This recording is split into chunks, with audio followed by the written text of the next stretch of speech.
Dieu bénit nous. L'autre fois, je suis content de retrouver nous pour nous continuer avec le travail de motivation à la lecture de la parole, à l'écoute de la parole de Dieu.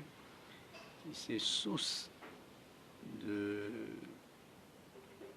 création d'un vrai attachement avec Dieu, d'une vraie communion avec Dieu. En passant, ma promesse, lorsque nous abonnons à la chaîne là, nous toujours regarder des vidéos et puis nous partageons avec l'autre monde. Nous encourageons l'autre monde à abonner. Merci en pile de tout cœur. Appréciez ça et bon Dieu béni nous. Parce que c'est un signe que nous aimons la parole de Dieu. Dans la vidéo, ça, nous avons présenté un sujet biblique qui est l'épouse de Christ ou la femme de l'agneau. Étudier encore. Nous essayons d'entendre que ça va aider à comprendre. L'épouse ou la femme de l'agneau.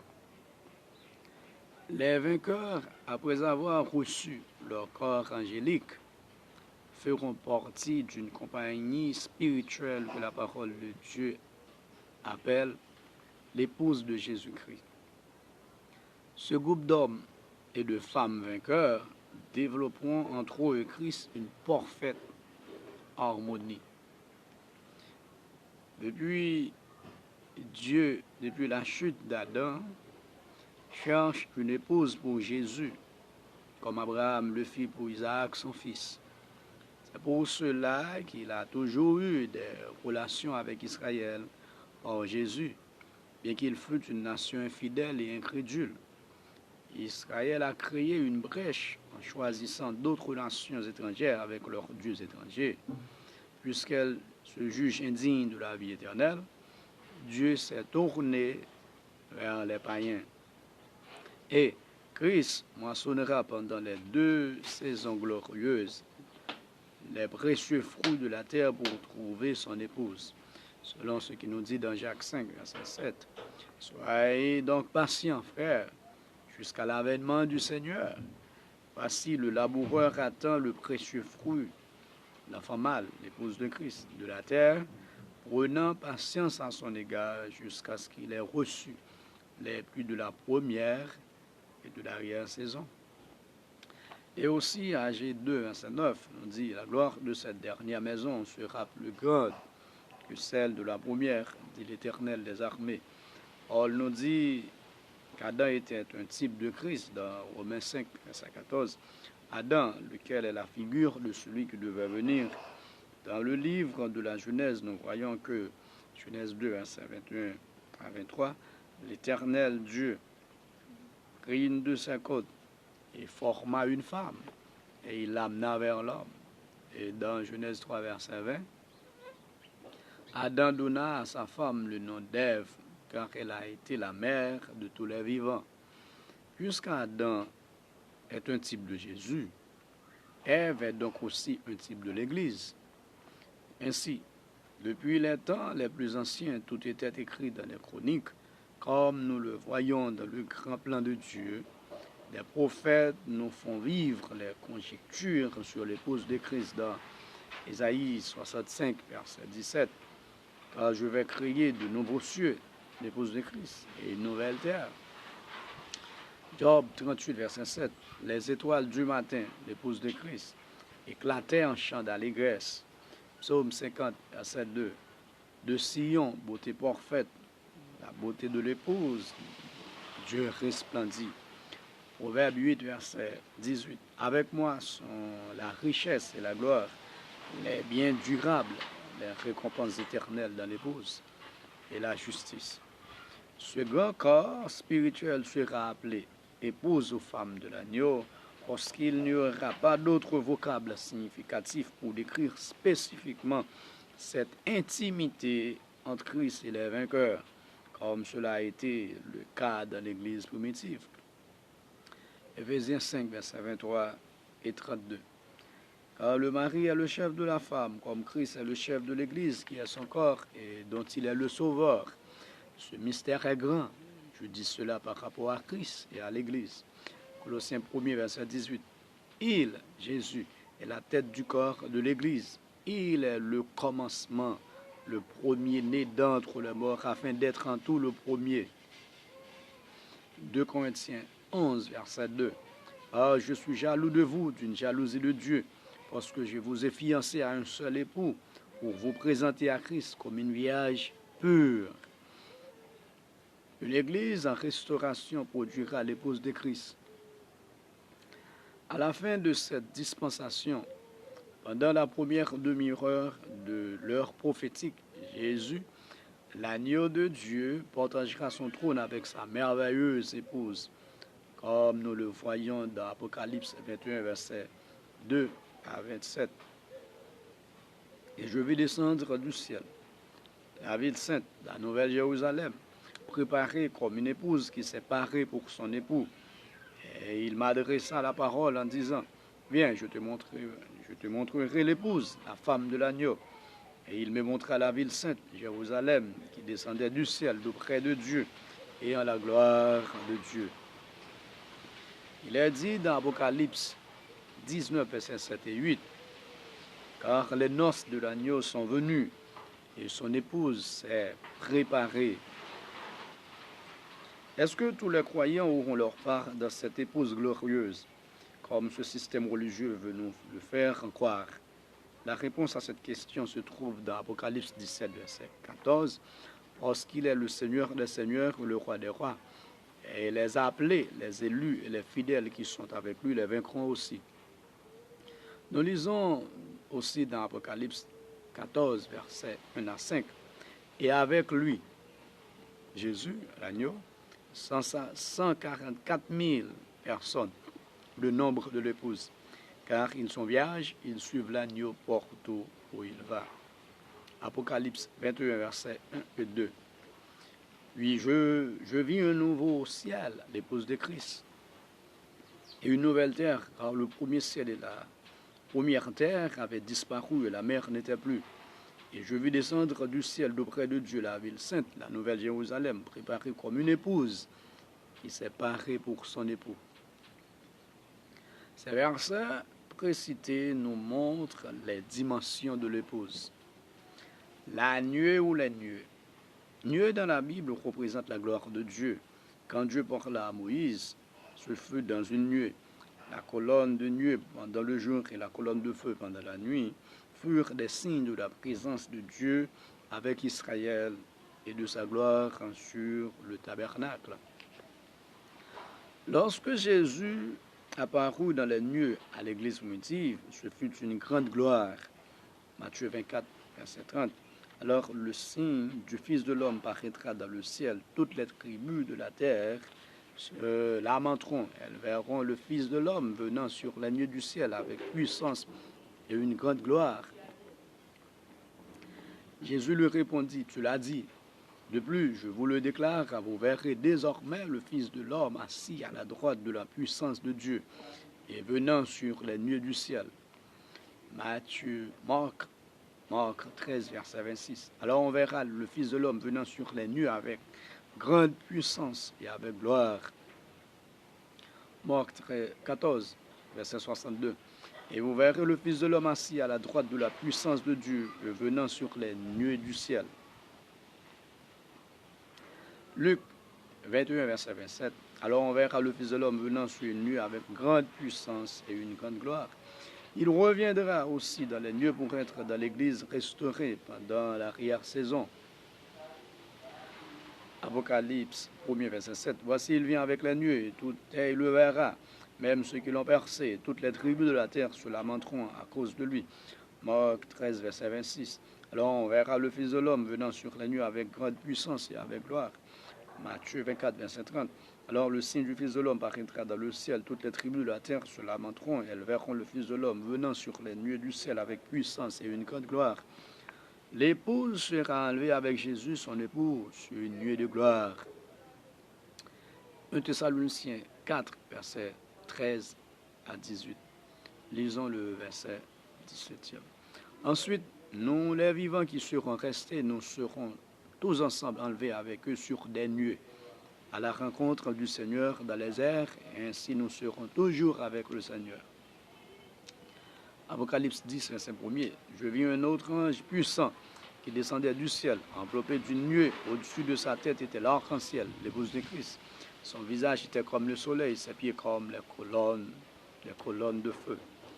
Apocalypse 4, verset 3. Celui qui était assis avait l'aspect d'une pierre de jaspe et de sardone, et le trône était environné d'un arc-en-ciel, l'épouse de Christ, semblable à de l'émeraude. Cette prophétie de Jean nous montre Jésus qui viendra avec son épouse, une couronne de nuée. Le terme arc-en-ciel veut dire une nuée remplie d'eau qui reçoit les rayons du soleil, Jésus, pour refléter ses couleurs de gloire. Mais ils parleront dans les tonnerres du jugement. Jésus reviendra sur la nuée avec son épouse pour juger la terre. Apocalypse 14, verset 14. Je regardais et voici, il y avait une nuée blanche, et sur la nuée était assis quelqu'un qui ressemblait à un fils d'homme, ayant sur sa tête une couronne d'or, et dans sa main une faucille tranchante. Apocalypse 10, versets 3 et 4. Et il cria d'une voix forte, comme rugit un lion. Quand il cria, les 7 tonnerres firent entendre leur voix. Et quand les 7 tonnerres eurent fait entendre leur voix, j'allais écrire, et j'entendis du ciel une voix qui disait, scelle ce qu'on dit les 7 tonnerres, et ne l'écris pas. Apocalypse 4, verset 5. Du trône sortent des éclairs, des voix et des tonnerres. Apocalypse 20, verset 11. Puis je vis un grand trône blanc, et celui qui était assis dessus, la terre et le ciel s'enfuirent devant sa face, et il ne fut plus trouvé de place pour eux. Apocalypse 22, verset 12. Voici, je viens bientôt, et ma rétribution est avec moi, pour rendre à chacun selon ce qu'est son œuvre. Pendant les 1000 ans, Jésus se servira de l'épouse comme chaîne pour lier le diable qui est Satan. Apocalypse 20, verset 1 et 2. Puis je vis descendre du ciel un ange, Jésus, qui avait la clé de l'abîme et une grande chaîne, l'épouse de Christ, dans sa main. Les 24 vieillards et les 4 êtres vivants représentent les différentes fonctions des membres de l'épouse de Jésus-Christ. Apocalypse 4, verset 4. Autour du trône, je vis 24 trônes, et sur ces trônes, 24 vieillards, des membres de l'épouse en autorité, assis, revêtus de vêtements blancs, et sur les têtes des couronnes d'or, leur corps angélique, pris de leur salut. Verset 6, Apocalypse 4, verset 6. Il y a encore devant le trône comme une mer de verre, l'épouse de Christ, semblable à du cristal, la transparence, l'esprit de justice des membres de l'épouse de Christ. Au milieu du trône et autour du trône, il y a 4 êtres vivants remplis de Dieu, devant et derrière les 7 esprits de Dieu. Les 24 vieillards et les 4 êtres vivants ont d'autres significations pour Israël et pour l'Église en restauration. Nous ferons de cela une autre leçon car le temps nous presse. De ces brèves déclarations précitées, on peut prouver clairement que l'épouse de Christ est à une dimension élevée de la vocation céleste. Seuls les 144 000 se qualifieront pour avoir part dans l'épouse de Christ. Est-ce que ce merveilleux plan a toujours été dans la pensée de Dieu depuis le commencement? Et où est Israël dans tout cela? Dans le début, le Seigneur avait fait d'Israël une jeune fille vierge et une grande nation parmi les gentils. Et le Seigneur l'aima comme un homme aurait aimé une femme naturellement. Jérémie 6, verset 2. La belle et la délicate, je la détruis, la fille de Sion. Aux yeux du Seigneur, Israël était sa femme. Aux yeux du Seigneur, Israël était sa femme. Lisons, Ésaïe 54, verset 5. Car ton Créateur est ton époux, l'Éternel des armées est son nom. Jérémie 3, verset 8 à 10. Israël, à cause de tes adultères, Israël, à cause de ses adultères, et que je lui eusse donné sa lettre de divorce. En dépit de toute séduction, Israël s'est toujours considéré comme marié au Seigneur.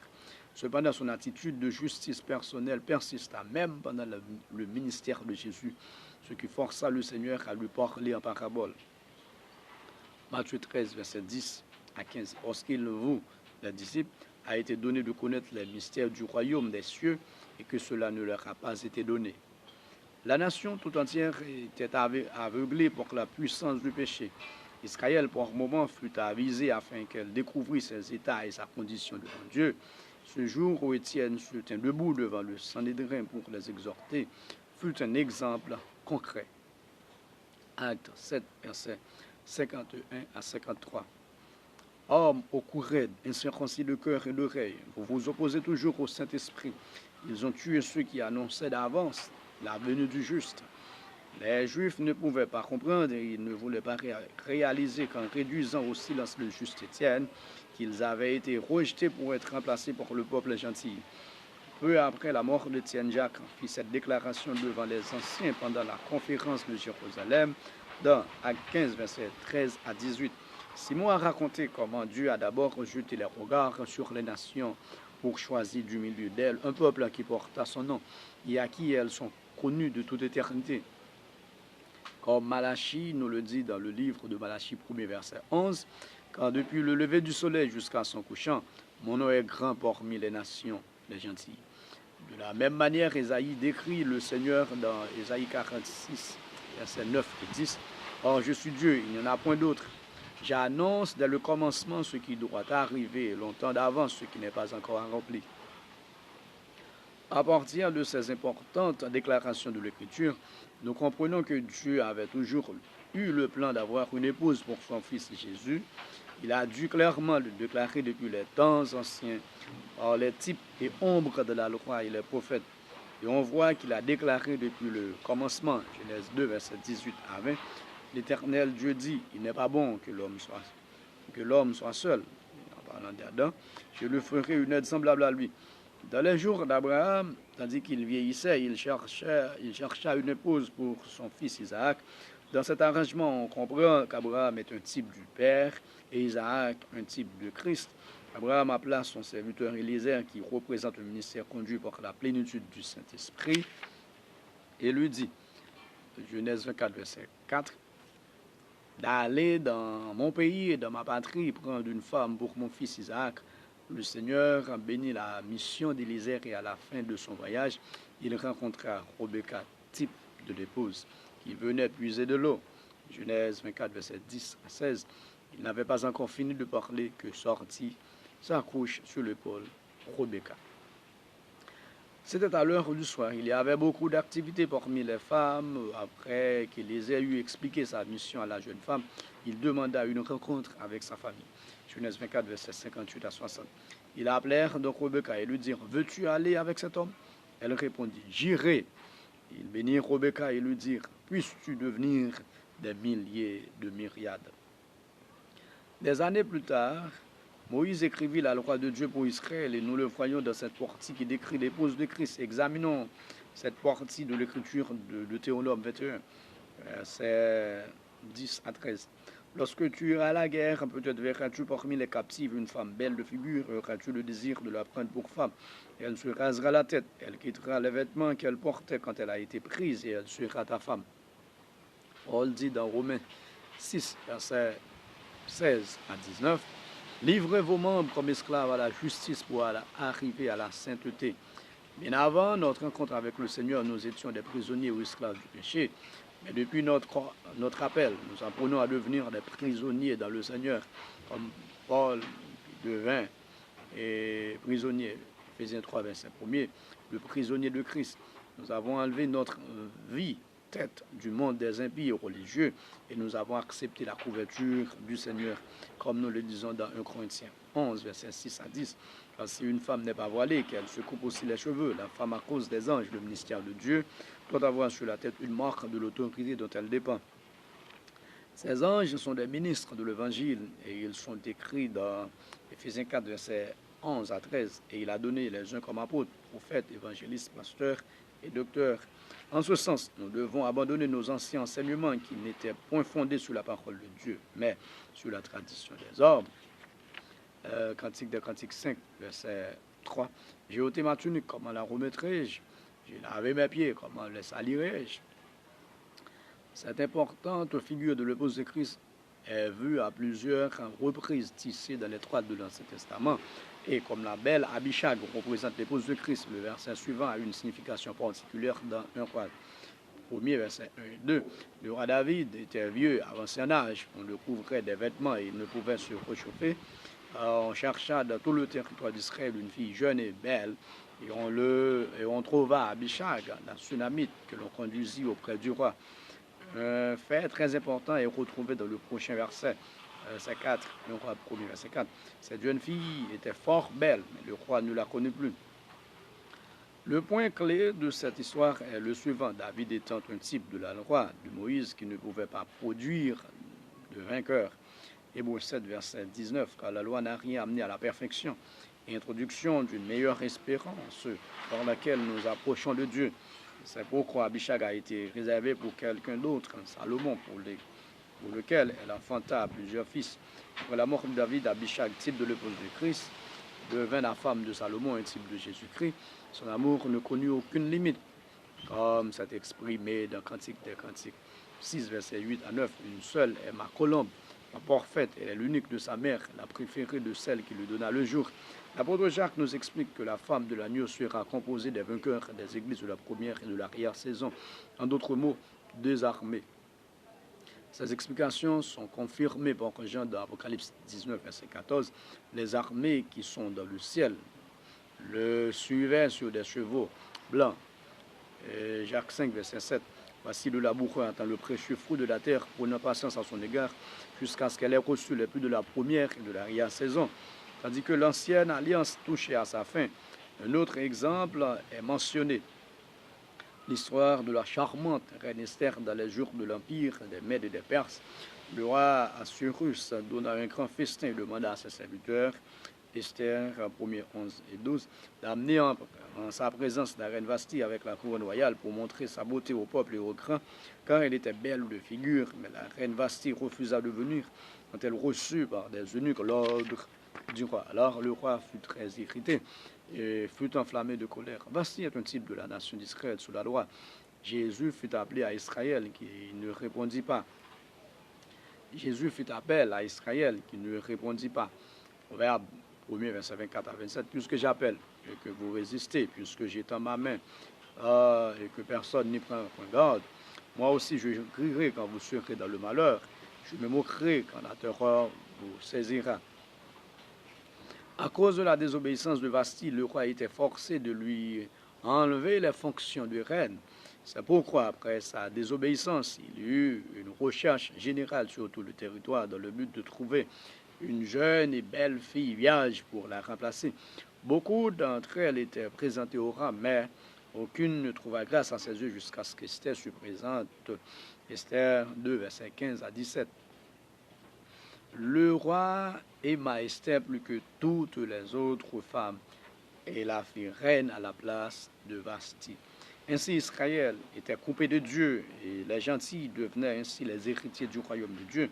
Mais tout n'était pas encore pacifié pour Esther, même en tant que reine, car elle devait bientôt faire face à un grand ennemi, Haman. Haman, le conseiller en chef du roi, chercha à faire périr les Juifs et la reine Esther à tout prix. Celle-ci, après avoir reçu le sage conseil, a convoqué le roi à un festin et au cours duquel elle l'invita de nouveau à un second qui devait avoir lieu le lendemain. Esther 5, verset 4 à 8. Le roi dit à Esther, quelle est ta demande? Que le roi vienne avec Haman au festin que je lui préparerai. Et demain, je donnerai réponse au roi selon son ordre.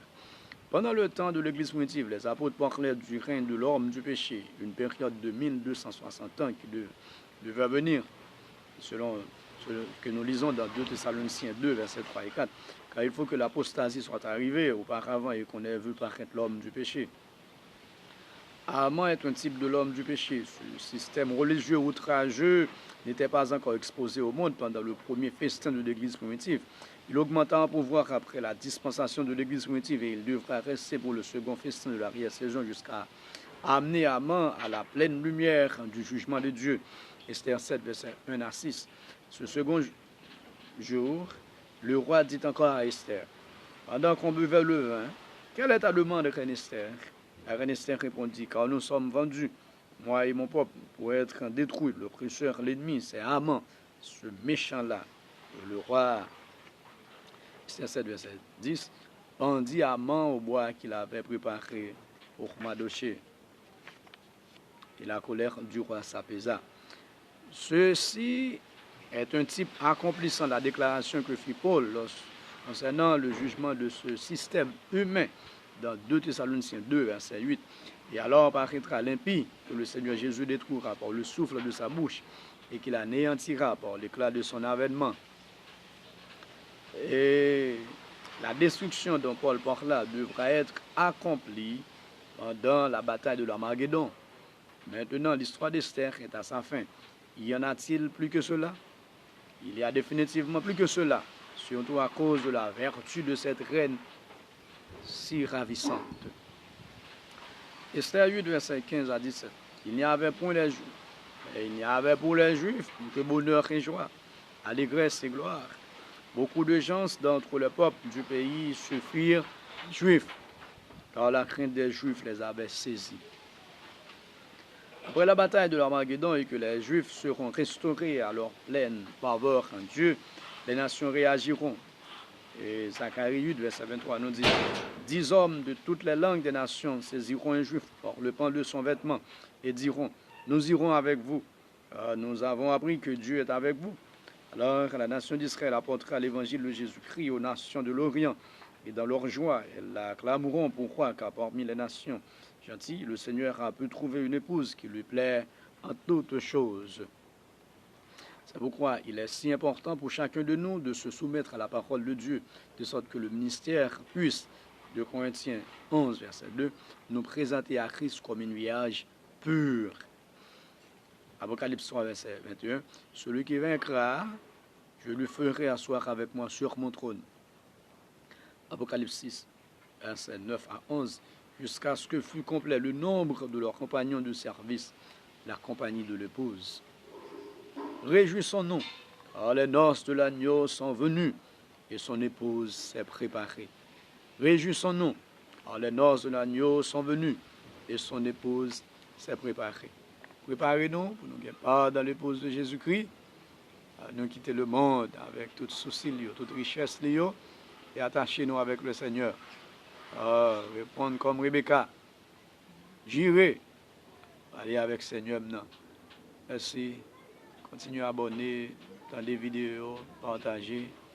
C'est comprendre la parole de Dieu plus, développer un attachement éternel avec Dieu pour notre salut éternel. Dieu bénisse nous. Bonne audition. Merci.